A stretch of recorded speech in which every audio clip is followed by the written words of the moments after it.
Irmãos, o Léo, hoje de manhã, ele expressou a felicidade dele quando ele entra na casa e ele ouve que no serviço da manhã já estava se falando em linha com aquilo que ele iria estar ensinando no horário do período de ensino da manhã.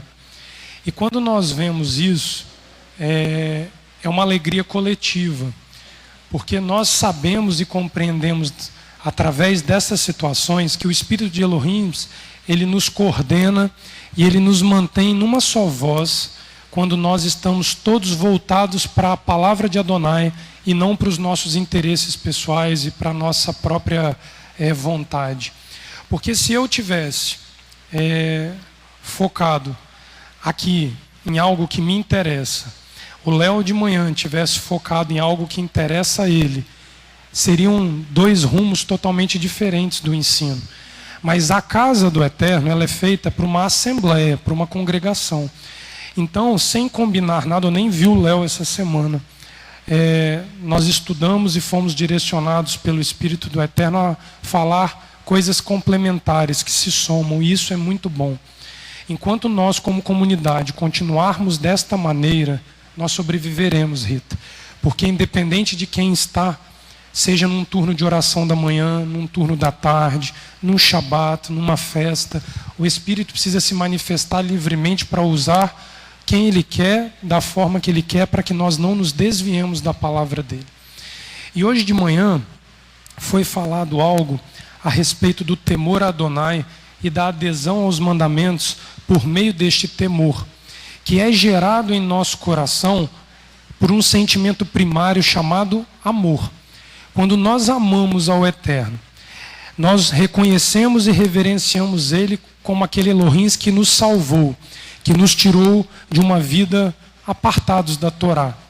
E hoje nós temos a oportunidade de buscar, sábado após sábado, aprender mais com Ele. Se esse é o sentimento, obrigatoriamente o temor ele virá junto disso. Porque se nós, Hana, Dandara e Ian, presta atenção, se nós estivermos alinhados a esse pensamento, o fruto que nós vamos gerar com o passar do tempo, ele é um fruto que o próprio Adonai, ele vai despertar dentro de nós. O guardar dos mandamentos, como foi falado de manhã, ele não é vinculado nem a conhecimento, nem a entendimento. Por quê? Ali no Monte Sinai, quando o Eterno se manifestava a Israel, na festa de Shavuot, na outorga da Torá, o sentimento que havia ali entre eles era de uma obediência sem conhecer absolutamente nenhuma linha do que seria proposto pela Torá. Por mais que a Torá já estivesse revelada ao homem no Éden, na forma de uma árvore do conhecimento do bem e do mal, ela ainda não estava outorgada ao homem para que ele a conhecesse. A primeira coisa que nós precisamos entender é que o passo inicial para aderirmos ao Eterno é dizer sim a Ele, independente da proposta que virá dos céus para nós. Porque se nós o reconhecemos como aquele que nos livrou da morte e trouxe para a vida, Reinaldo, o que Ele propuser eu vou dizer sim. Isso tem que ser uma coisa básica na nossa vida espiritual, tanto individual quanto coletiva. E a segunda coisa é que, quando Ele disser, esta é a minha lei, esta é a minha Torá, nós temos que dizer sim para a Torá. Porque o povo de Israel, quando diz a famosa frase, nascer, venishma, faremos e obedeceremos, ela foi dita após eles conhecerem as leis e os mandamentos. Mas eles disseram que fariam, que iriam aderir antes de conhecer. O capítulo 19, a frase é, nascer, faremos.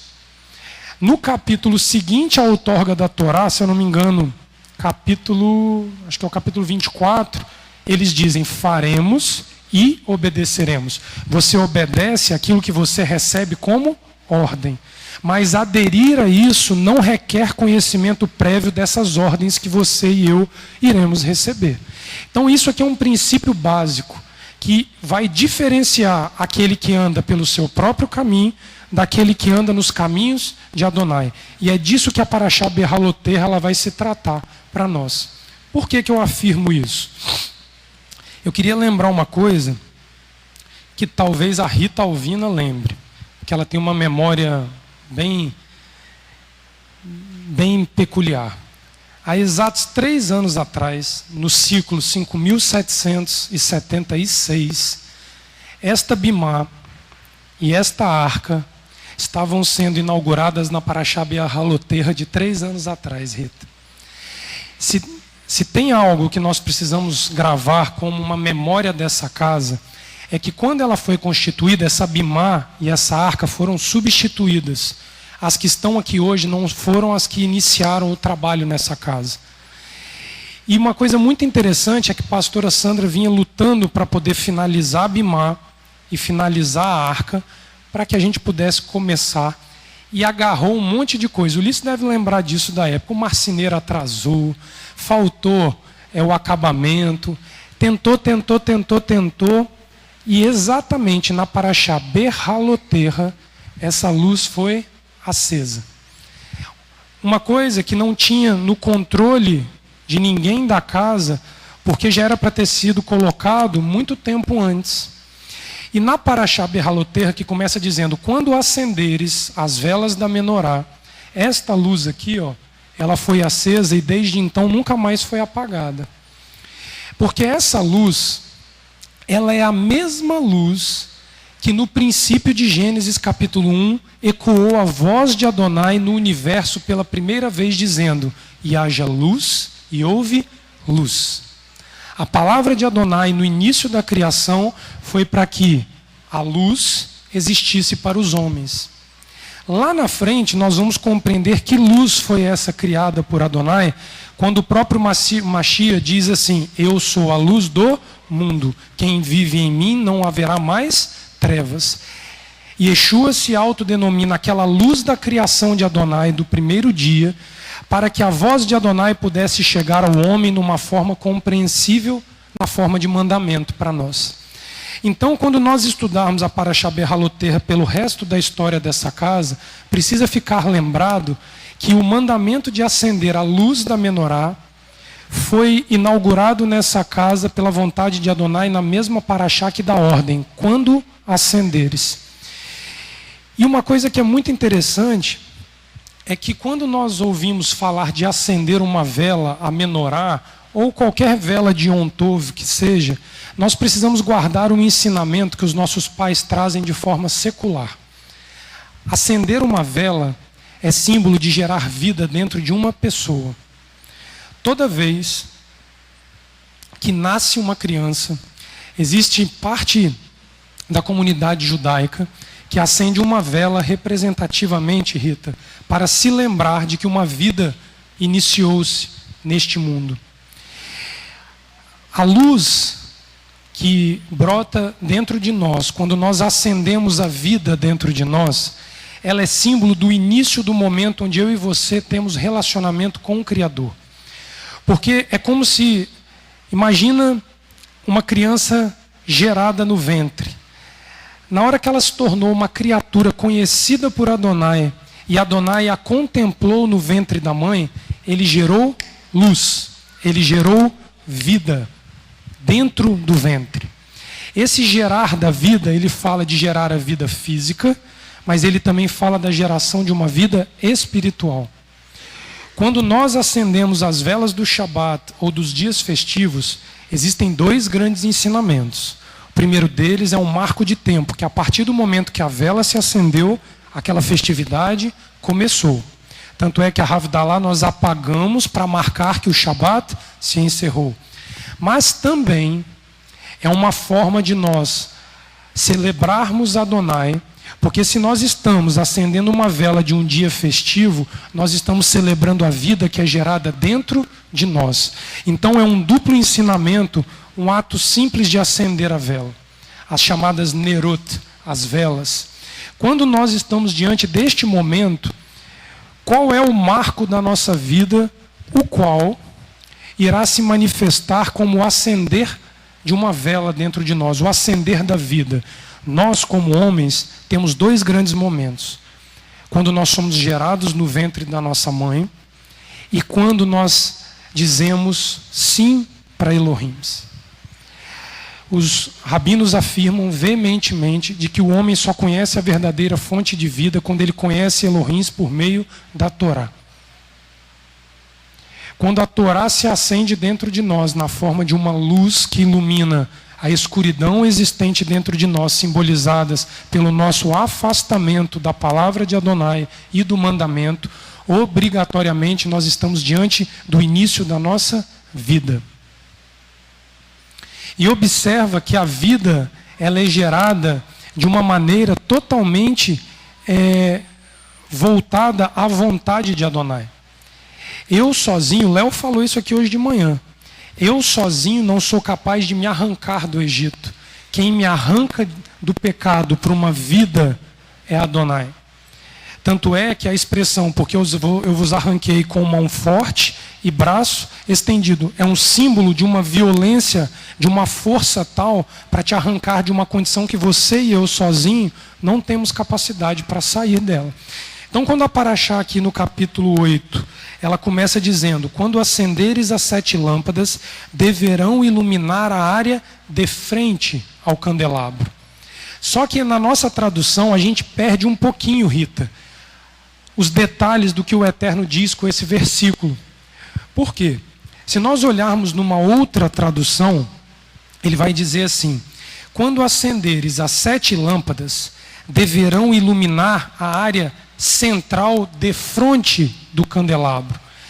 As 6 luzes da menorá, 3 de um lado, 3 de outro, elas eram acesas de forma que a iluminação máxima convergia para o shamash, que era a vela central. Todo o gerar da vida do homem, ele deve ser voltado e direcionado para aquela que acende a vida em você e em mim. Como é que nós fazemos o acendimento da menorá, João?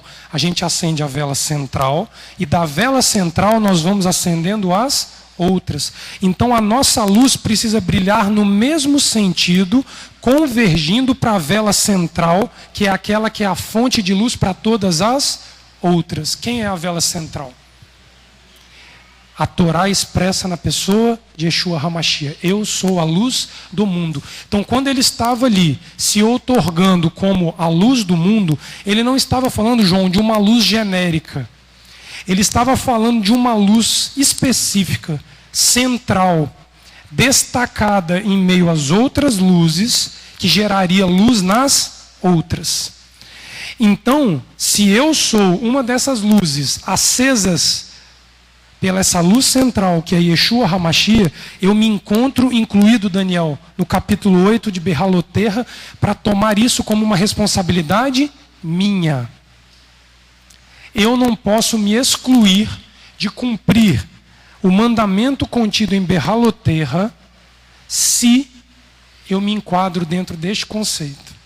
Agora, João, se eu não tenho Yeshua, se eu não tenho a Torá, revelada da forma como o Pai tem dado por meio do Espírito, aí eu posso ser qualquer outra vela.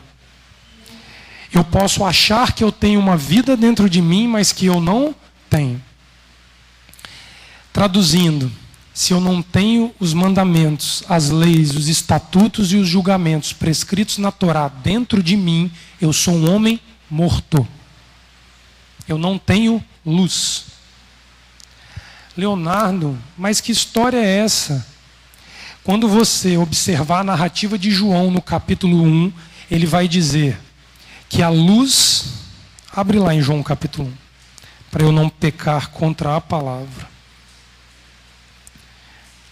João capítulo 1 diz assim: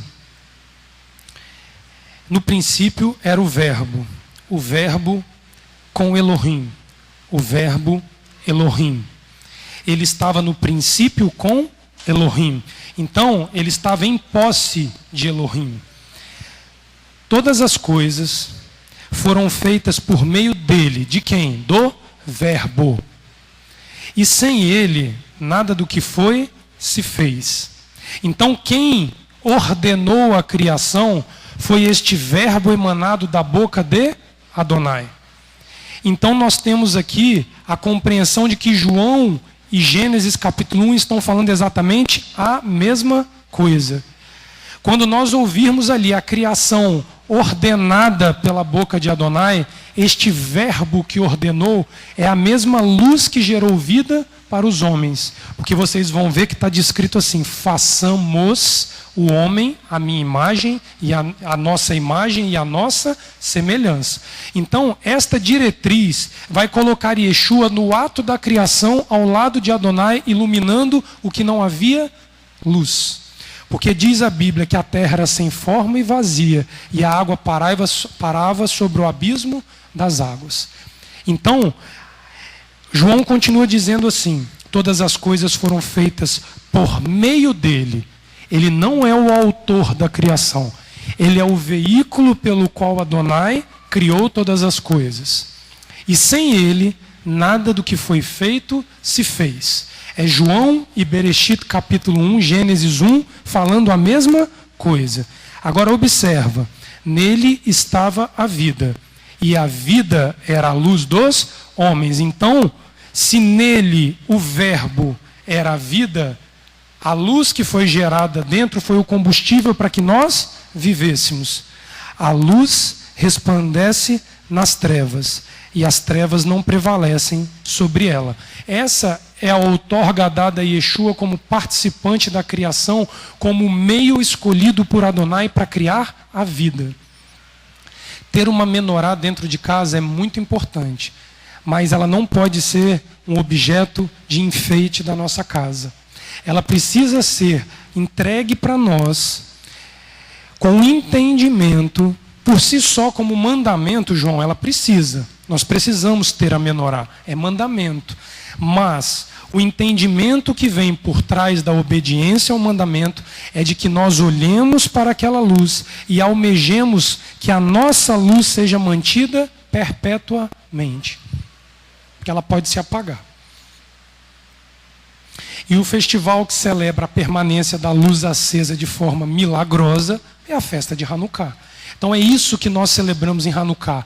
A outorga da vida mesmo diante de situações totalmente opostas a nós. Era diferente do que o Egito simbolizava. O Egito simbolizava a ausência de total expectativa de vida para o povo judeu. Eles estavam condenados a uma escravidão contínua e a uma morte iminente. O arrancar de Adonai simboliza o acender da luz na vida de cada um desses hebreus que foram arrancados do Egito, que é o que nós celebramos na festa de Páscoa. Vocês vão ver que todas as festas têm um acendimento de vela, porque cada festa fala de uma luz que Adonai gerou em meio a uma situação desfavorável para haver vida. Não é à toa que as matriarcas de Israel eram estéreis e elas geraram. A condição do útero de Sara, de Raquel, a condição do útero de Rebeca, com toda a dificuldade para gerar 20 anos, para gerar descendência, era símbolo da condição desfavorável de se gerar vida numa terra corrompida sem Torá. E aí que eu me peguei na importância, Rita, de nós observarmos a data de inauguração da Bimá e da Arca. Porque isso daqui é símbolo. Porque o que está escrito aqui? Deixa eu ver, trocar o pano, não sei se... Ah, está aqui. Essa inscrição foi colocada na Bimá para que, ao olhar para ela, nós lembrássemos do que essas duas coisas significam para nós sabermos onde buscar esta luz. O que está escrito aqui? Rinum Lahim. Palavra de vida, para a vida, geradora de vida, produtora de vida, palavra matriciadora. E aqui está dizendo, Kimitzion Tetse Torá, porque de Sião virá a Torá. Então nós temos uma palavra que gera vida oriunda de Sião. Só tem esse caminho. Então, olhar para essa Bimá e para essa arca, ela necessita de adesão ao Criador, porque ela é símbolo daquilo que brota em nós a vida. aqui é ensinada a palavra de Adonai, e aqui dentro é guardada a palavra de Adonai. Aqui não tem a palavra do Leonardo Rodrigues, do Ulisses, da pastora Sandra, do Leomar e de quem quer que venha ensinar a palavra nesta bimá. Esta bimá aqui, ela não sai daqui uma palavra de cunho pessoal. Porque se nós começarmos a caminhar desta maneira, ela já desviou da sua origem. Por isso que não é nada confortável estar na bimá. Pergunta para as esposas dos homens que aqui estão e para as pessoas mais íntimas da pastora Sandra se é confortável estar aqui. Não é. E de uma maneira, muitas vezes, difícil de compreender, tem muitas pessoas que desejam estar. Sendo que se nós tivéssemos a oportunidade de ter o Messias nos ensinando a palavra, seria a melhor situação para nós. Se nós dessemos vazão ao Espírito de Elohim nos ensinar a ponto de nós termos algo divinamente inspirado para nós, seria a melhor situação. Mas quando assume-se as responsabilidades, essa responsabilidade não se restringe a esta bimá física que está aqui. Porque se nós dermos continuidade, volta lá para Paraxá. Eu vou passar nos 5 tópicos que o Léo falou hoje de manhã, por isso que eu falei que parece que a gente combinou, mas eu vou passar de tópico em tópico para nós entendermos a nossa responsabilidade para com a Paraxá Berhaloterra. O próximo passo da Paraxá no capítulo 8 é a consagração de um grupo específico de pessoas, chamados levitas. Presta atenção nisso. Aqui ocorre uma consagração dos levitas para o exercício da função que estava ligado diretamente ao tabernáculo e o entorno do tabernáculo. Observa que a Paraxá vai começar a dizer assim no verso 5, Números capítulo 8, versículo 5. Disse o Eterno a Moisés: toma os levitas do meio dos filhos de Israel e purifica-os. Assim procederás para purificar. Esparge sobre ele a água da expiação. Depois devem passar a navalha sobre todo o corpo e lavar as vestes, e assim se purificarão. Este ritual descrito aqui, em outra tradução do hebraico, está dizendo assim: assim procederás para a purificação devido ao contato com um morto. Espargirá sobre eles as águas da cinza da novilha. Os levitas, eles dão início ao ritual da novilha vermelha. Os rabis afirmam que este momento de purificação dos levitas, ele é um momento que separa a ação levítica de dentro do tabernáculo para a ação levítica em meio ao povo. Opa, espera aí então. Então quer dizer que a ação de um levita não se restringe ao interior do tabernáculo. Não. O levita, ele era a única classe, dentre as estratificações de classe dentro do povo de Israel, que tinha, João, acesso ao povo e às coisas do tabernáculo.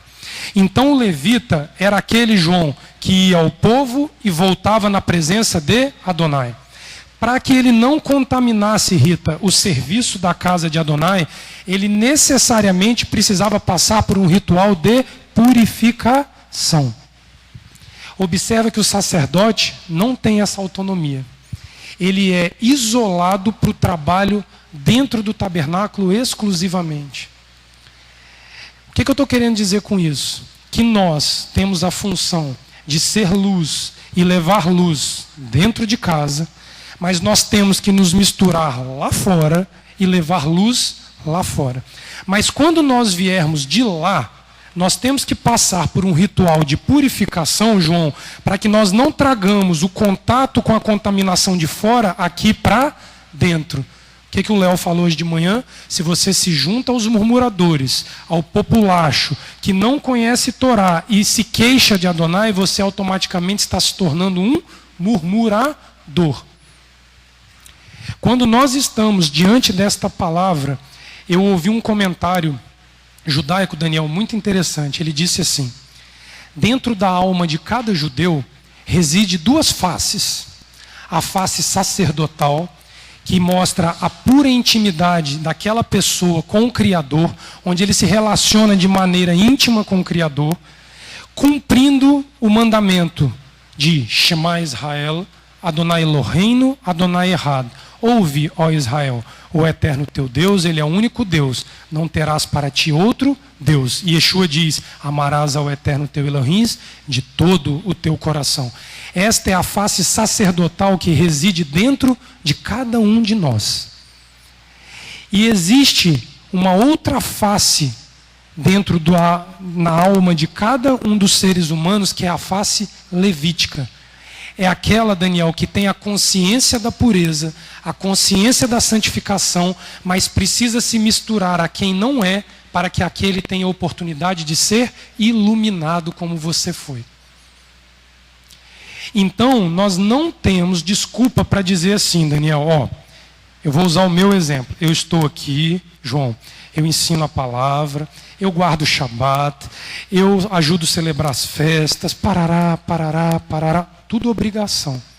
Eu não posso ir lá fora, David, ensinar a palavra. Eu não posso me assentar com uma pessoa que não conhece a Torá, porque eu posso me contaminar com ela. Segundo os nossos pais, a classe levítica é a classe que vai e vem, mas não se desvia. Presta atenção nisso. Rita, você vai, você tem noção da purificação e você volta. Observa o detalhe aqui. Ele diz assim, olha o verso 9. Depois que ele dá o ritual de purificação e a oferta em prol da purificação, ele diz assim, farás os levitas se aproximar da tenda da congregação e farás ajuntar toda a congregação dos filhos de Israel. Quando fizeres os levitas aproximar-se perante o Eterno, os filhos de Israel porão as suas mãos sobre eles. Arão apresentará os levitas diante do Eterno como uma oferta movida da parte dos filhos de Israel, para que atuem no serviço do Eterno. Depois que os levitas impuserem as mãos sobre a cabeça dos novilhos, sacrificarás para a oferta pelo pecado, e o outro para o holocausto ao Eterno, para fazer expiação pelos levitas. Colocarás os levitas em pé perante Arão e seus filhos.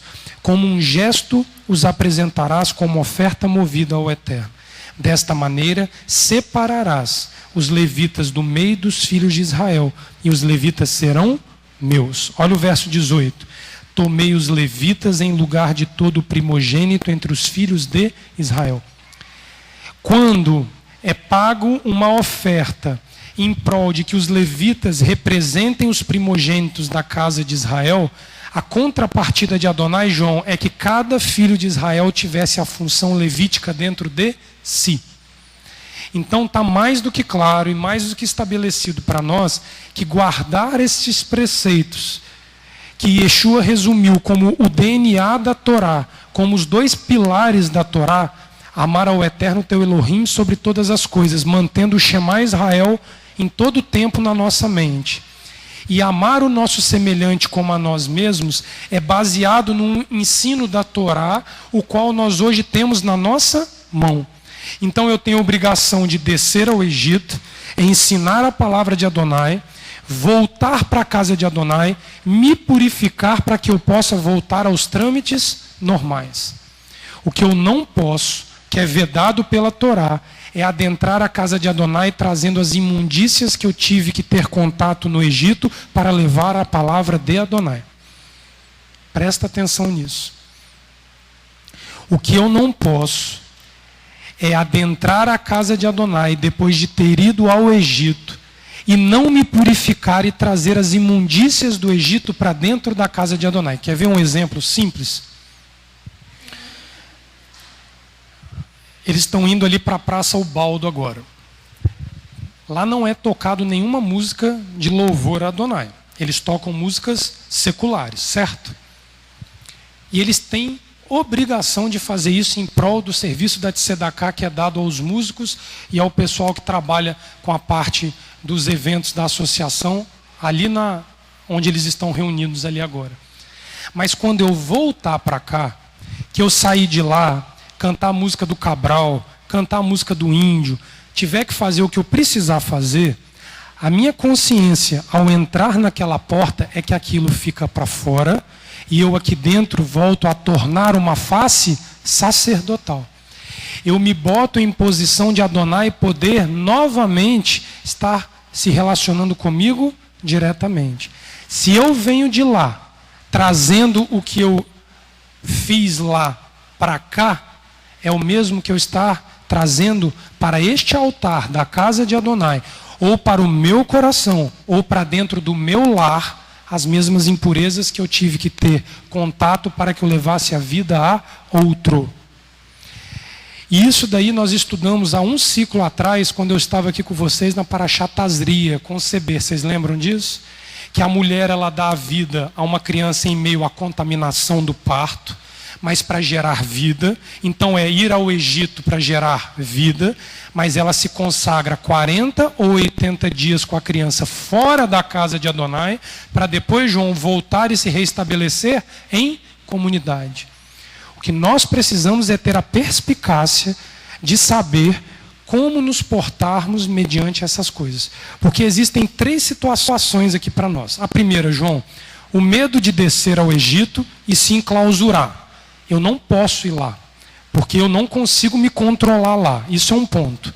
Segundo ponto, eu vou e eu me lambuzo. Eu faço mau uso do espaço que Adonai me dá para ensinar a palavra dele fora do arraial. E a terceira situação é eu me perder em um caminho e o outro e querer conviver com os dois ao mesmo tempo. São riscos. Por isso que quando Abraão desceu ao Egito, Adonai disse: desce ao Egito que eu sou contigo. Jacó, quando desce ao Egito, Jacó vai diante de Adonai, Adonai vira para ele e fala assim: vai, porque eu serei contigo na terra dos Mizraim. Isaac habitou a terra dos filisteus e Adonai foi com ele na terra dos filisteus e a terra tinha poço que gerava água. Adonai foi com Isaac no território filisteu. José eu não preciso nem falar com vocês. Estes eram homens que tinham uma fidelidade à Torá tamanha que o Egito foi incapaz de contaminá-los com as suas imundícies. Eu e você temos da parte de Adonai esta ordem. Mas eu e você precisamos estar revestidos de uma santidade mediante a Torá que não nos fará cair numa dessas 3 situações para poder habitar o Egito, ensinando a palavra no Egito. Sabe por quê? Senão é muito cômodo virar carola de congregação. Aquela pessoa que é o símbolo da congregação, João, que ela fica de manhã, de tarde e de noite. Ela não serve fora da casa. Esse não é o perfil de servo que Adonai tem para os dias de hoje. Yeshua, nascido em Belém, de Judá, ele vai a Nazaré, na Galileia, ele roda toda a Galileia. Quando criança, ele vai ao Egito e ele vem anunciando a chegada dele de Jerusalém da Galileia. Em Shabat, ele estava em meio a searas, pegando espiga para comer com os discípulos, porque não tinha tempo para sentar para comer, tamanha era a fome do povo pela palavra de Adonai. E diz a Bíblia que multidões seguiam o Messias. Ele não se enclausurou, João, dentro do templo de Jerusalém e obrigou todo mundo a ir para dentro do templo para ouvir a voz dele. Ele andou cercado por prostitutas, por mulheres que provavelmente assediaram ele, João, porque diz a Bíblia que ele foi tentado nos mesmos pecados que nós temos condição de cair como homens. Em momento algum, o Mashiach se escondeu atrás disso e negou a palavra de Adonai aos homens. Era uma função extremamente delicada e sensível de se executar. Mas quem consegue se acender diante de Adonai e se manter aceso nesta luz que brota daqui para nós, Adonai vai dar capacidade para estar no Egito testemunhando da luz que gera vida no Egito. E uma coisa que me pegou, João, foi que eu vinha passando aqui E o Eterno, na sexta-feira de manhã, no Shaharit, a pastora Sandra vinha entrando no Shaharit, o Eterno fala com ela, oitiva. E aí ela perguntou o que era oitiva, nós falamos rapidamente aqui, foi muito rápido, né, que foi no finalzinho do Shaharit. A oitiva foi a palavra que Adonai usou para que nós encerrássemos a semana Berraloterra com uma consciência diferente do que nós entramos. Aí eu fui dar uma olhada no que é oitiva. Oitiva, no direito processual, refere-se ao ato de ouvir as testemunhas ou as partes de um processo judicial. Literalmente, oitiva significa audição, no sentido de ouvir. Em um processo, a expressão a sua oitiva é um ato informal, extrajudicial, no qual se ouve o acusado sem a presença de advogado que possa instruir nas respostas que serão dadas às autoridades. Não há comprometimento de informações que possam ser usadas como prova contra o acusado. É uma conversa informal entre o juiz e o acusado ou o envolvido num processo. E aí eu estava lendo um comentário do advogado, o advogado dizia assim, a ausência do advogado de defesa, João, na oitiva, ela tem um único princípio, não induzir aquela testemunha a dizer algo que possa comprometer a verdade dos fatos que o juiz está interessado em descobrir, para que ele possa julgar. E aí eu fui pensar nesse negócio. Eu falei, bom, nós não somos juízes, né, João? Provavelmente, em virtude do pecado, nós somos os arrolados no processo para que nós venhamos dar o nosso testemunho diante do juiz. É como se o Eterno estivesse dizendo assim, eu vou usar o João de exemplo, o João está aqui na frente, ele e o Daniel vão ser os exemplos aqui. João, eu preciso que você venha aqui porque eu tenho que te interrogar. Você pecou nisso? Você falhou nisso? Você descumpriu isso? Uma maneira de atrair o homem à presença do homem, antes de que esse processo seja instaurado no intuito de incriminá-lo. O juiz quer ouvir o João. E ele atrai o João de uma forma que o João não se sente coagido para que o João diga a verdade. Ter a luz de Adonai dentro de nós, exercer uma função levítica, sacerdotal, dentro e fora dos muros da casa de Adonai, vai exigir desta pessoa uma constante confissão de pecados de forma recorrente para que a sua vida continue sendo estruturada e mantida de pé. Você é chamado para ser ouvido com a oportunidade de dizer a Adonai a verdade. Adonai disse para nós que a Parashá Berraloterra tinha como intuito nos convocar diante dele de forma espontânea para que nós disséssemos a ele a verdade. A expressão deoitiva quer dizer decor, ou ouvir dizer, sem averiguar nada. Deoitiva é aquilo que se ouviu, se repetiu diversas vezes e nada foi averiguado para se ter certeza se é verdadeiro, porque o juiz considera que esta testemunha, tendo vindo voluntariamente,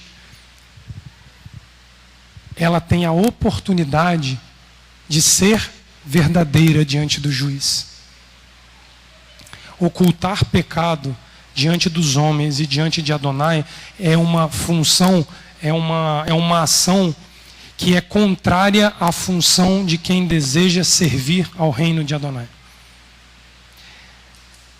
Confissão de pecados é o único caminho que um homem e uma mulher vão encontrar ao longo da sua vida para entrar à presença de Adonai e se manter numa vida reta diante dele.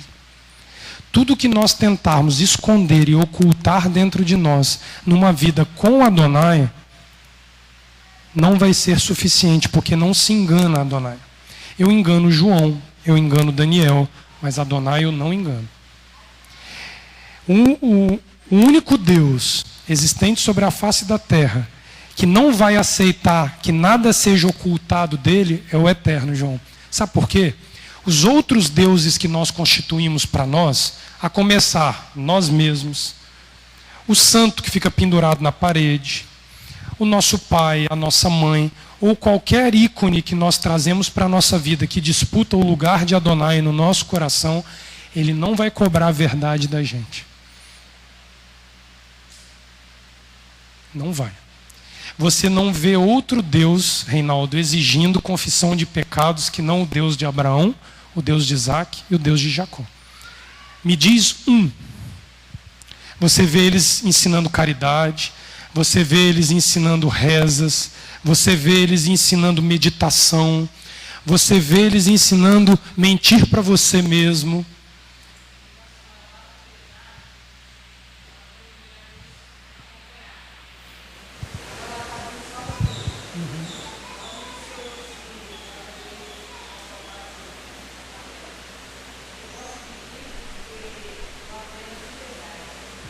Amém.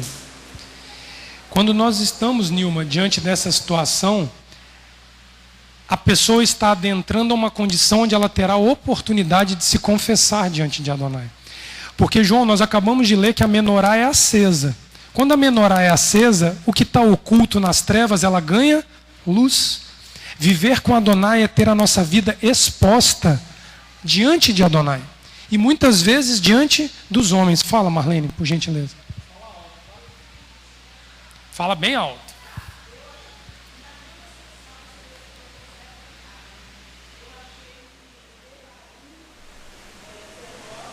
Devarim 19, de 15 a 21. Vamos lá. Devarim 19. Devarim 19, de 15? De 15 a 21. Marlene está pedindo para a gente ler. Deuteronômio, capítulo 19, verso 15.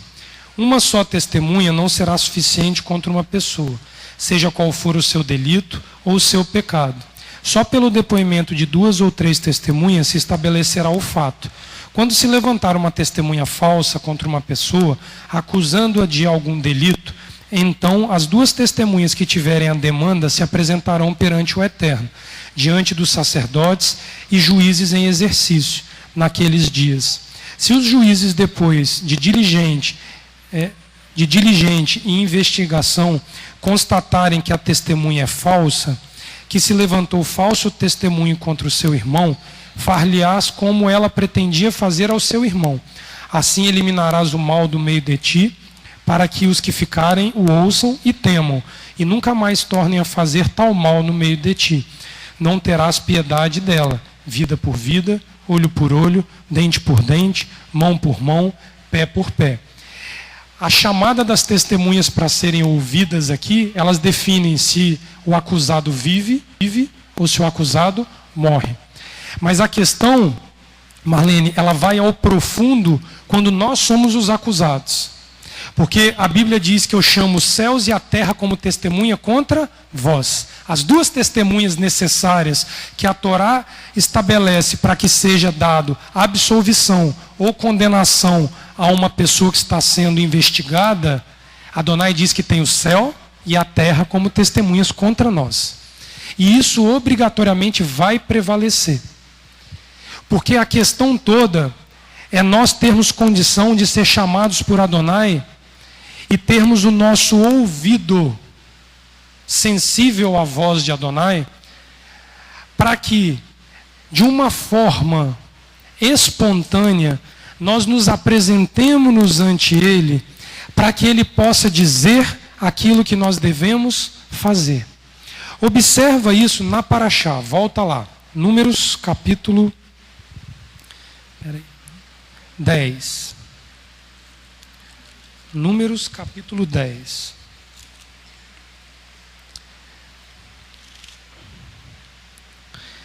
Observa que quando Adonai quer ser ouvido, ele estabelece um som unicamente reconhecido em qualquer dos quatro cantos da face da terra. A voz de Adonai, ela tem um som característico, ela é ouvida de uma forma característica, e é através da sensibilidade do nosso ouvido a este som que nós discerniremos o caminho de Adonai do caminho que é contrário à vontade de Adonai. E ele estabelece um instrumento para que o homem ouça a sua voz. Presta atenção. Capítulo 10 de Números. Disse o Eterno a Moisés: faze 2 trombetas de prata batida. Elas te servirão para convocar a congregação e dar a ordem para a partida dos arraiais. Quando ambas soarem, toda a congregação se ajuntará a ti à entrada da tenda da congregação. Mas quando soar uma só, a ti se ajuntarão os príncipes, os cabeças dos milhares de Israel. Quando se tocar retinindo, partirão os exércitos que estão acampados ao oriente. Quando pela segunda vez se tocar retinindo, partirão os exércitos que estão acampados ao sul. Para a partida dos arraiais se tocará retinindo. Para juntar a congregação, tocar-se-á sem retinir. Os filhos de Arão, os sacerdotes, tocarão as trombetas. Será isto para vós e para vossas gerações um estatuto perpétuo. Quando na vossa terra sairdes a pelejar contra o inimigo que vos oprime, tocareis as trombetas retinindo, e perante o Eterno vosso Elohim haverá lembrança de vós, e sereis salvos dos vossos inimigos. Semelhantemente, no dia da vossa alegria, nas vossas solenidades, nos princípios dos vossos meses, tocareis as trombetas sobre os vossos holocaustos, sobre os vossos sacrifícios de ofertas pacíficas, e vos serão por lembrança perante o Eterno vosso Elohim. Eu sou o Eterno vosso Elohim. Primeira coisa que nós precisamos diferenciar aqui é que ele está falando da trombeta e não do shofar. São 2 instrumentos diferentes. A trombeta foi um instrumento instituído no princípio para que a ordem de funcionamento no arraial de Israel fosse determinada. Imagina 600 mil homens. Desses 600 mil homens, um total de 2 milhões de hebreus no deserto. Tinha que ter uma voz de comando audível o suficiente para que houvesse ordem e que o caminho fosse bem determinado. Adonai expressa, através da voz da trombeta, a sua vontade para com a casa de Israel em meio ao deserto. Ora, se eram 2 trombetas tocadas pelos sacerdotes, é porque haviam de pé ali 2 sacerdotes. Cada sacerdote fazia uso de uma trombeta. Então, João, dá para a gente já começar a entender que do sacerdote, quando ele está consagrado a Adonai, sai a ordem de comando para que o arraial ande, pare, se desloque, saia para a guerra, marche e volte a acampar. Da boca do sacerdote é gerado, Reinaldo, o comando para que o arraial determinasse o seu rumo. Guarda isso. Quando eu olhei essa questão, do quê? Como o toque da trombeta era de exclusividade do sacerdote, nós temos que concluir que a voz de comando para movimentação e os rumos que devia ser tomado, se ia para a batalha, se acampava, se não acampava, se continuava marchando, se era para celebrar festa, se era o tempo certo da festa, se era Shabat, se era Pessa, todo o anúncio partia de um comando do sacerdote. Se o sacerdote, ele tem sobre a sua tutela o instrumento que leva a voz de Adonai ao ouvido de todos, ele precisa estar conectado diretamente com Adonai. Por isso, João, ele fica enclausurado na casa de Adonai, sem se contaminar, para que ele não desvie o povo nem para um lado, nem para o outro. Por isso que houve essa separação de Arão e dos filhos, para que eles não tivessem contato com aquilo que poderia matar a muitos. Aí eu fui olhar que o problema, então, que reside dentro de nós é a nossa capacidade, João, de discernir a voz de Adonai. Se tocar um toque retinindo, João, eu tenho que saber o que eu tenho que fazer. Se tocar, Rita, vários toques, é uma outra manobra. Essa sensibilidade foi sendo dada a Israel ao longo do deserto para que Israel pudesse sobreviver ao deserto e entrar na terra. Conclusão, o problema está em discernir a voz. E olha onde é que isso vai culminar.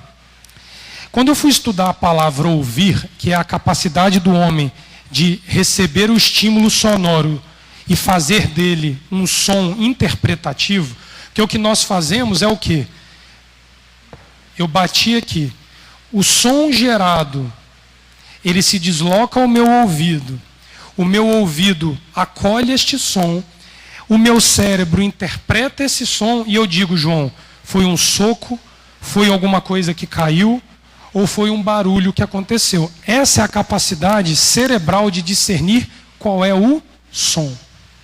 A voz de Adonai, ela para ser discernida dentro de nós, ela não depende de uma capacidade do sistema nervoso central, e sim de um ouvido treinado à voz de Adonai. Presta atenção aqui num detalhe. Quando eu fui olhar a palavra ouvir, João, a princípio ficou fácil, a gente ora todo dia. Shema. A palavra shimoa é ouvir, shema é ouça, é no imperativo. Shimoa, que é aquela bênção que a gente usa do shofar, Baru atah Adonai, Eloheinu melech haolam, asher kidishanu, bemitzvotav, lishmoa kol shofar, a ouvir a voz do shofar. A palavra shimoa, ela significa ouvir, escutar, obedecer, dar ouvidos mediante entendimento. A aplicação mais impactante deste termo é na oração diária do Shema Israel, onde, de forma imperativa, aprendemos a entender o maior dos mandamentos contidos na Torá. O Messias, quando foi interrogado ali em Marcos capítulo 12, a respeito de qual era o maior dos mandamentos, ele disse, Shema Israel, ouça Israel, o eterno teu Deus, ele é um, amarás o eterno teu Elohim sobre todas as coisas. Então, ouvir Adonai mediante o entendimento trazido pela palavra é o princípio de um relacionamento íntimo que nós temos que ter com Adonai. Observe um detalhe. Quando este som, João, chega ao meu ouvido, Rita, e eu distorço o entendimento, sabe o que vai acontecer? O que houve com a torre de Babel. Vai lá em Gênesis capítulo 11. A mesma raiz, Shema, que nos traz de volta ao princípio da vontade de Adonai, ao se relacionar com o homem, se nós trouxermos divergências de entendimento daquilo que a voz de Adonai trouxe para nós, nós estamos arriscados a cair no problema da Torre de Babel. Olha só qual foi o problema. Gênesis capítulo 11.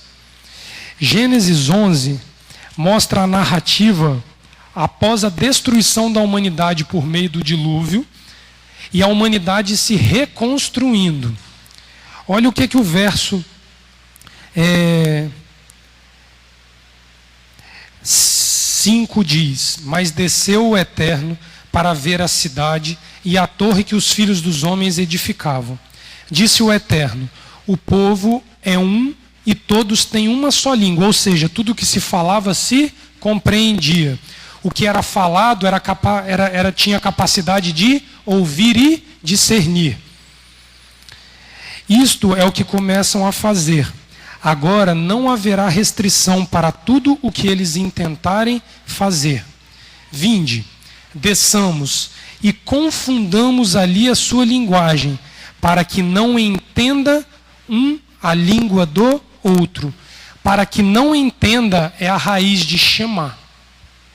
Quando ocorre a audição de um som sem discernimento, gera confusão. E aí nós sabemos o final da história, Daniel, do que aconteceu com a Torre de Babel. A tentativa do homem de construir algo grande e se elevar à presença de Adonai foi destruído, Rita, simplesmente pela confusão da língua. O som que eles começaram a ouvir um da boca dos outros gerou dificuldade de entendimento. Segundo os rabinos, essa é a maior tragédia que houve na humanidade pós-dilúvio. A incapacidade dos seres humanos falarem a mesma língua e entenderem a mesma coisa, João, é considerada como a maior tragédia da humanidade pós-dilúvio. Quer ver um exemplo disso? Se nós todos ouvíssemos e falássemos em hebraico, nós não teríamos dificuldade de compreender muitas coisas do que a Escritura Sagrada nos diz pela tentativa de tradução e interpretação que nós temos na nossa mão hoje. Imagina se toda a face da terra lesse, ouvisse e falasse uma só língua, o hebraico.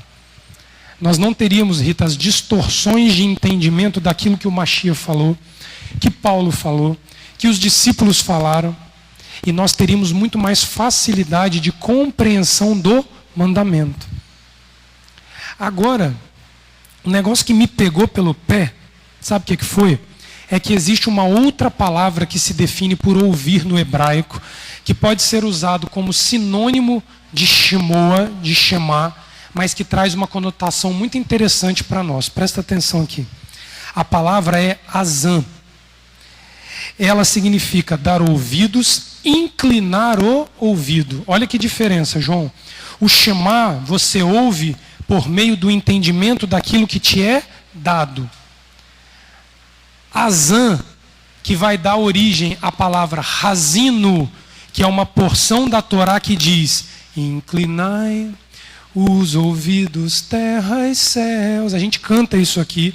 É o nome de uma paraxá no capítulo 32 de Deuteronômio, uma das últimas porções da Torá antes de acabar o livro de Devarim. Ela traz para nós um conceito que diz o seguinte: a palavra azan dá origem ao substantivo orelha ou ouvido, que no hebraico é ozen. A palavra é azan e dá origem ao substantivo ozen. Muitas vezes em forma figurativa, com referência aos animais ou seres inanimados. O Salmo 94, versículo 9, ele outorga a criação desse órgão ao Eterno, dando uma conotação relevante para a sua existência. Abre lá o Salmo 94 para vocês verem. Olha quem criou o ouvido. Olha quem nos deu capacidade para ouvir e inclinar a vontade de Adonai. Salmo 94, versículo 9. É o salmo do quarto dia. Esse aqui nós oramos toda quarta-feira, este salmo, na terça-noite e na quarta-feira. Aquele que fez o ouvido não ouvirá, e o que formou o olho não verá. A outorga da criação do órgão que te faz se inclinar à vontade de Adonai, ela é dada ao próprio Adonai. Então, Daniel, ouvir a voz de Adonai, da forma como ele fala conosco, não é mérito nosso, porque o som gerado por Adonai vai ser captado por um órgão que ele mesmo criou. Olha só. Os ídolos criados pelas mãos humanas, eles também têm ouvido, mas a Bíblia diz que eles não ouvem, são disfuncionais. Abre lá no Salmo 135, verso 17.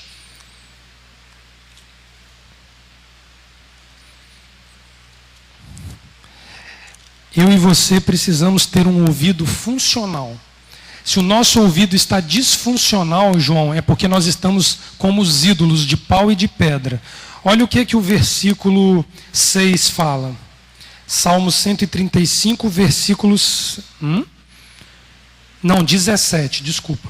135, 17. Não, vamos no 15. Os ídolos das nações são prata e ouro, obra das mãos dos homens. Tem boca, mas não falam. Tem ouvidos, mas não veem. Tem olhos, mas não veem. Tem ouvidos, mas não ouvem. Nem há fôlego algum nas suas bocas. Essa é o ouvido do ídolo. Se eu sou para mim mesmo como um Deus, o meu ouvido é esse ouvido que ele é disfuncional, ele não serve para nada. Agora, a grande pergunta vem assim: o que é que acontece comigo quando eu atento e inclino a voz de Adonai. Aí vem o conceito por trás da palavra azan. Ele traz para mim obediência, ele traz para mim submissão. Quando eu inclino o ouvido à voz de Adonai, eu me torno submisso e eu me torno obediente. Observa, anota para a gente ler depois, porque eu já estou encerrando, que este órgão que me leva a me inclinar e a me sujeitar e a entender os mandamentos, ele é usado na Torá de forma muito específica. Êxodo capítulo 21, verso 6, Salmo 40, versículos 6, 7 e 8. Ele vai falar do furo da orelha do escravo, símbolo de que você diz ao Criador que este ouvido, ele está totalmente voltado à voz do Criador. Entrou alto. Tadinho. Observa Levítico capítulo 8 e Êxodo capítulo 29. Levítico 8, 23 e Êxodo 29, 20. Vocês vão ver ali a consagração dos sacerdotes, Rita, ungindo os ouvidos. O ouvido, ele era ungido para que ele prestasse serviço a Adonai.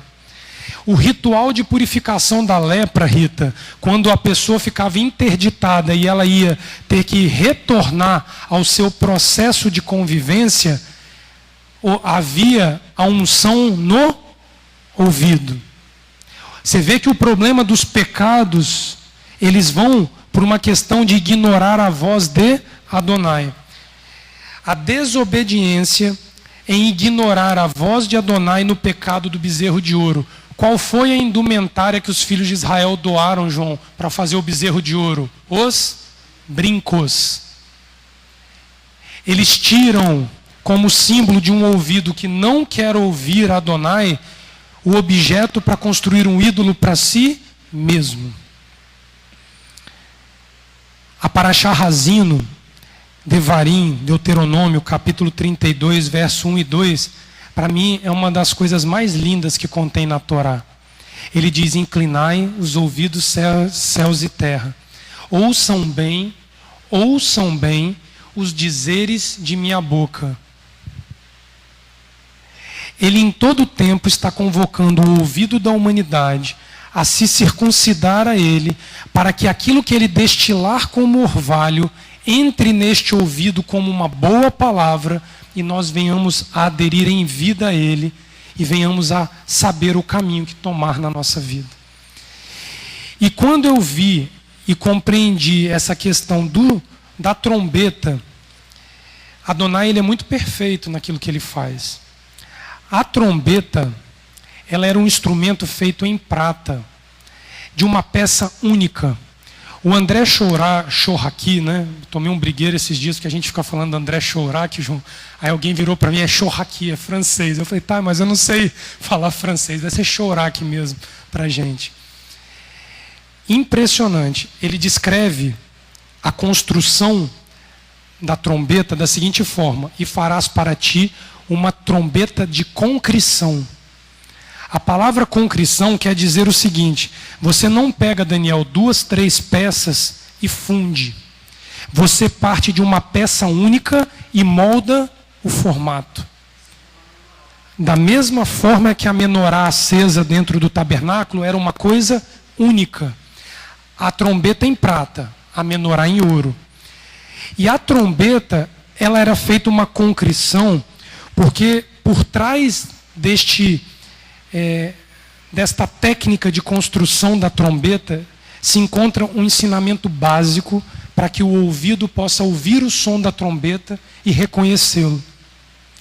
Se eu e você não formos uma concrição única com Adonai, Rita, se eu e a Torá não formos uma coisa só, se a minha vida não refletir a Torá em todos os aspectos da minha vida, eu terei dificuldade de discernir o som que vem deste instrumento. Sabe por quê? Porque a palavra trombeta no hebraico é hatzorah. Ela significa trombeta. Ela é usada na Bíblia Sagrada exclusivamente em Números capítulo 10 e no livro das Crônicas, em 2 episódios, que é onde eu vou encerrar. Ela vem de uma raiz hebraica, a palavra trombeta vem de uma raiz hebraica que significa ser estreito. Por isso que a trombeta, provavelmente, ela era mais parecida com um clarinete do que com um chofar. Porque o chofar é o chifre do animal. Vocês vão ver, Rita, que era um instrumento fino, parecendo um clarinete, uma flauta, igual a Vanessa toca. E os rabis ensinam que o fato dela ser estreita está ligado diretamente ao ruído agudo que ela produz retinindo, mas é uma segunda coisa. Se tornar um com Adonai, numa concrição única, a ponto de eu discernir a voz dele em todo o tempo, vai me botar numa situação, João, apertada diante de Adonai. Para que eu tenha capacidade de discernir e ensinar a palavra, eu preciso ser estreito, Daniel. Aí sabe de quem que eu me lembrei? Do Mashiach. Existem 2 portas. Uma porta larga que leva à perdição. E uma porta estreita que leva à salvação. O Mashiach em todo o tempo traz essas correlações de parábolas com os ensinos e princípios bíblicos contidos na Torá, para que nós entendêssemos a necessidade de adesão com ele. E aí, Rita, quando essa trombeta é dada, ela não vai ser mais citada na Torá. É só aqui em Números capítulo 10. Quando Josué dá a ordem para que as muralhas de Jericó desabem e que o exército marche para dentro da terra, ele já usa o chofar. Mas você sabe o que é interessante? Houve 2 outros episódios na Bíblia Sagrada onde houve referência do uso da trombeta. Sabe qual foi, Rita? A chegada de Davi com o alarido de trombetas com a arca em Jerusalém, quando ele ali vai sacrificando os bois a cada, acho que 5 passos, não é isso, João? Ele dava 5 passos e sacrificava. 7 passos, né, Reinaldo? E sacrificava. Aquela buzina, aquele alarido, é a palavra Hatsora. Era essa mesma buzina, Rita, que a gente não tinha ouvido mais desde Números capítulo 10. E sabe quantos levitas tinham de pé fazendo soar esta buzina quando o rei Davi adentra com a arca em Jerusalém? Quando ele adentra com a arca dentro de Jerusalém, Berraloterra, para acendê-la dentro de Jerusalém? 7. Foram construídas, Ritas, mais 5 trombetas, uma para cada sacerdote em exercício. Você sabe aonde termina essa história? Na geração de Davi com Salomão. Quando Salomão, em 2 Crônicas, Rita, capítulo 5, versículo 12, essa de Davi está em 1 Crônicas 15, 14. 2 Crônicas, capítulo 5, versículo 12, vai dizer que o rei Salomão, João, no ato de inauguração do templo em Jerusalém, a multidão se aglomerou para ouvir a voz de Adonai como um só homem. Leiam o texto depois. Eles se juntam como uma só voz diante de Adonai. Olha a concrição com Adonai. E 120 sacerdotes em exercício tocam 120 trombetas de prata para anunciar que a casa de Adonai estava inaugurada. Foram momentos muito peculiares que o povo coletivamente teve condições de ouvir e discernir a voz de Adonai. Agora, sabe uma coisa que me impressiona? É a fidelidade de Adonai por meio do Mashiach com a descendência de Davi. Porque Davi entrou, João, em Israel, em Jerusalém com a arca. Salomão inaugura o templo tocando as trombetas. E o autêntico representante da casa de Davi, que reina e reinará perpetuamente, ele vai descer ao som de trombetas para vir julgar a face da terra. Nós não ouvimos na Bíblia Sagrada, depois do término ali, quando Salomão inaugura o uso das trombetas novamente. E eu queria ler 2 pequenos textos com vocês para a gente finalizar, mas eu queria só citar 2 situações. Quem tiver, porventura, usando uma tradução que puxa para o hebraico, ou que está estudando a correlação do texto no hebraico, vocês podem se deparar com outras 2 palavras no lugar de shofar ou de trombeta, que pode causar, às vezes, um pouco de dificuldade a vocês. Vocês podem ouvir falar a palavra tequia, ou vocês podem ouvir falar a palavra terua. Tequiá ou teruá. É uma referência ao tipo de toque da trombeta ou toque do chofar. Então, quando vocês estiverem lendo um texto, por exemplo, e aparecer a palavra tequia, e na sua tradução estiver escrito trombeta ou buzina, ele não está falando do instrumento, mas do som gerado pelo instrumento. E aí eu fui dar uma olhada, João, o que significa? Porque se a gente olhar o texto aqui que a gente leu de Números 10, vai dizer que tem um som que é curto, retinindo, e um som alongado. O teruá é o som emitido pela trombeta, que ele deriva de uma palavra que significa gritar, romper em gritaria ou clamar. Então, quando se toca o teruá, que é aquele som curto, tu, tu, tu, tu, tu, ele está querendo dizer que é um som de grito ou de clamor. Ele é usado para ilustrar a exultante alegria de um povo quando aclama o rei em sua coroação. Então, quando Salomão ali é coroado rei, teruá, teruá, teruá, teruá, ele usa toques curtos. O Messias, quando descer ao som de trombeta, Rita, a coroação do Messias em toda a face da terra será um som de teruá, teruá, teruá, porque ele é o descendente de Davi que vai herdar o trono. Ele é dono do trono. O Salmo 45, versículo 7, o Salmo 45 todo, vocês leiam com carinho depois, ele é um poema de Davi, exaltando o reino messiânico a ser instaurado pelo seu descendente, Yeshua HaMashiach. O verso 7 em específico, ele diz assim, ó, tu amas a justiça e odeias a impiedade. Por isso Elohims, o teu Elohims, te ungiu com óleo de buzinas, de alegria, de clamor, mais do que a teus companheiros. Ele está tratando a pessoa do Messias de uma forma diferenciada. Sabe por quê, João? Vai ser um dia de aclamação da humanidade quando o Messias for coroado rei de Israel. Ao som de buzinas, de uma trombeta que vai ecoar. O tequiá é aquele som alongado, que ele normalmente fica intercalado ao som do teruá. Você pode ver que quando a gente está tocando chofar, a gente faz turu, turu, turu, turu, turu. A gente intercala o tequiá e o teruá. O tequiá, ele deriva de uma palavra hebraica que significa golpear, atingir, bater palmas e soar.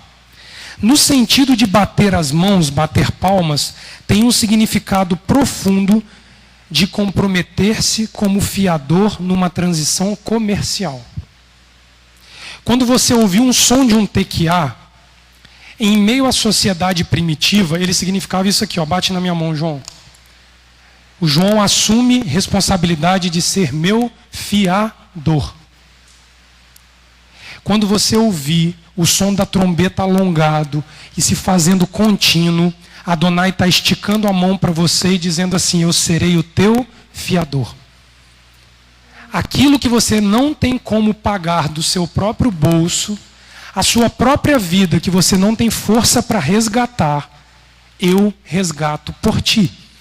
Quando o som do chofar tocar, João, nós temos que lembrar que é um convite de Adonai de se tornar o nosso fiador. Eu fico em dívida com Adonai pela vida que ele propõe. Aí sabe o que ele vem depois, Rita? Teruá, teruá, teruá, teruá. Aí ele diz assim, exalta o rei Messias, que eu usei como fiador para pagar o preço pela minha e pela sua vida. Esse é o som do chofar. Esse é o som do chofar. E nós estamos diante de promessas da parte de Adonai, de que deste mesmo som nós ouviremos em breve. E aí eu queria encerrar isso daí com vocês. Se vocês abrem lá no Apocalipse capítulo 8, vocês lembram de uma expressão que eu usei aqui no início? Eu sou o eterno teu Elohim, que vos tirei com mão forte do Egito. A expressão mão forte, ela tem uma íntima relação com esse bater das mãos como fiador. Quando Israel declara, Reinaldo, que o eterno nosso Elohim nos tirou com mão forte, Ele está dizendo assim, ele nos tirou por preço de resgate como nosso fiador do Egito. Ele pagou o preço para que nós fôssemos livres do Egito. Olha como a palavra de Adonai, João, ela vai se costurando de uma forma que não há como escapar dessa íntima relação entre homem e Criador para que nós tenhamos vida. Olha o que o Apocalipse capítulo 8, do verso 1 ao 6, vai falar para nós. E havendo aberto o 7º selo, fez-se silêncio no céu, quase que por meia hora. Eu vi os 7 anjos que estavam diante de Elohim, e foram-lhe dadas 7 trombetas.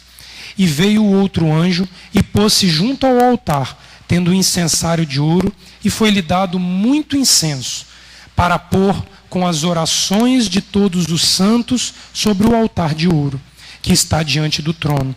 E a fumaça do incenso subiu com as orações dos santos desde a mão do anjo até diante de Elohim.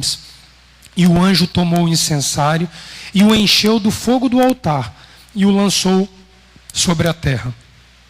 E houve depois vozes, trovões, relâmpagos e terremotos.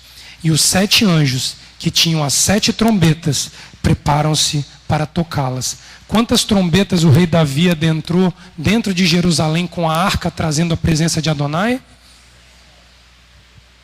Quando o descendente legítimo de Davi tiver as portas de instaurar o seu reino, ele vai se familiarizar com o rei Davi, usando a mesma forma e a mesma quantidade de trombetas que o rei Davi usou para anunciar a entrada dele em Jerusalém no passado. Porque ele é o descendente legítimo de Davi. Passa as páginas e vai no Apocalipse 10. Vocês vejam que o Apocalipse não precisa ser usado como pano de fundo místico para assustar as pessoas e querer criar um pânico para que as pessoas encham as igrejas. O Apocalipse ele vem testemunhar que Yeshua HaMashiach, rei de Israel, é descendente legítimo de Davi e vai fazer uso das mesmas 7 trombetas que o rei Davi usou para entrar em Jerusalém, para que os seus irmãos, os hebreus, o reconheçam como rei de Israel. Olha o capítulo 10 de Apocalipse, versículo 7 e versículo 11. Mas nos dias da voz do 7º anjo, quando soar a sua trombeta, se cumprirá o segredo de Elohim, como anunciou aos profetas seus servos. E a voz que eu do céu tinha ouvido tornou a falar comigo. O homem, João, está com o ouvido circuncidado. Ele ouviu a trombeta, Reinaldo, ele é capaz de discernir a voz que vem dos céus. E disse: vai, toma o livrinho aberto da mão do anjo que está em pé sobre o mar e sobre a terra. Eu fui ao anjo dizendo-lhe: dá-me o livrinho. E ele disse-me: toma-o, come-o, e fará amargo o teu ventre, mas na tua boca será doce como mel. Eu tomei o livrinho da mão do anjo e comi-o, e na minha boca era doce como mel. Havendo-o comido, o meu ventre ficou amargo. E ele disse-me: importa que profetizes outra vez a muitos povos, e a nações, a línguas e a reis. A 7ª trombeta do Apocalipse, usada de forma multifacial, ela vem anunciando da parte de Adonai nada mais, nada menos do que aquilo que a própria Torá previu como função da trombeta anunciar: juízos e julgamentos da parte de Adonai. Quando vocês observam o Êxodo capítulo 19, quando vocês ouvem ali as buzinas e os alaridos anunciando a chegada de Adonai no Monte Sinai, ele está usando a mesma estrutura que a Torá usa para anunciar a presença de Adonai no Sinai. Ele usa no Apocalipse a mesma estrutura da trombeta para anunciar a voz de Adonai por meio do Mashiach, está estabelecendo o seu reino sobre a face da terra. Então, ouvir a voz da trombeta é uma capacidade que nós teremos que desenvolver mediante a nossa intimidade em ouvir a voz de Adonai. Se eu estou apto a discernir o som que vem dos céus por meio de uma trombeta, eu estou capaz de discernir qual é o comando de Adonai, se eu me viro para a direita, se eu me viro para a esquerda, se eu avanço ou se eu paro. Então, a voz do shofar, ela tem inúmeras faces. Ela anuncia festa, ela anuncia o comando de batalha, o partir do arraial. Só que Adonai escolhe manifestar a sua voz por meio de uma trombeta, pelo simbolismo de unidade que a trombeta tem entre homem e Criador, porque torna-se uma peça única. Não há fundição. Eles são criados de uma mesma estrutura. E lembre-se, para ouvir a voz da trombeta, nós teremos que ser estreitos como a trombeta. O shofar ele é largo. A trombeta é um clarinete apertadinho, onde para que a nossa sensibilidade esteja aguçada a entender a voz divina, nós precisaremos ser amassadinhos e estreitados conforme esta trombeta de prata.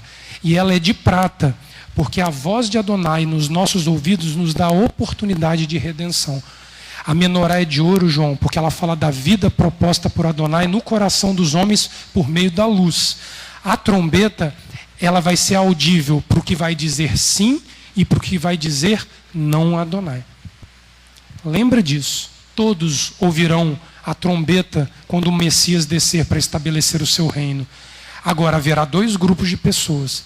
Os que ouvirão e discernirão, e aqueles que ouvirão e não compreenderão, porque se afastaram da presença de Adonai ao longo da vida. Se vocês ouvirem as palavras ali de Paulo, se eu não me engano, na carta de Timóteo, ele diz que muitos messias virão anunciando a sua chegada ao som de trombetas. Porque todos sabem que a trombeta vai tocar para quando o Messias chegar, mas a capacidade de discernir o verdadeiro Messias dos falsos Messias que virão, é uma promessa da Bíblia Sagrada, eles virão, já deve estar até por aí, né, pastor? Eu não duvido nada. Esta capacidade é que vai diferenciar o que serve do que não serve a Adonai. Então, o que o Léo pegou hoje de manhã, e que eu agradeço ao Eterno, que é o que nós tentamos dar continuidade aqui à tarde, ela vai parar numa única situação: aprender a ouvir a voz de Adonai. Porque o ouvido foi dado por Adonai, porque os nossos olhos estão impossibilitados de enxergar Adonai, por enquanto. O Éden dava ao homem a capacidade de ver e ouvir Adonai na viração do dia. O ouvido hoje, na forma carnal que nós temos, ela é a forma de Adonai falar diretamente com o homem por meio do teu Espírito.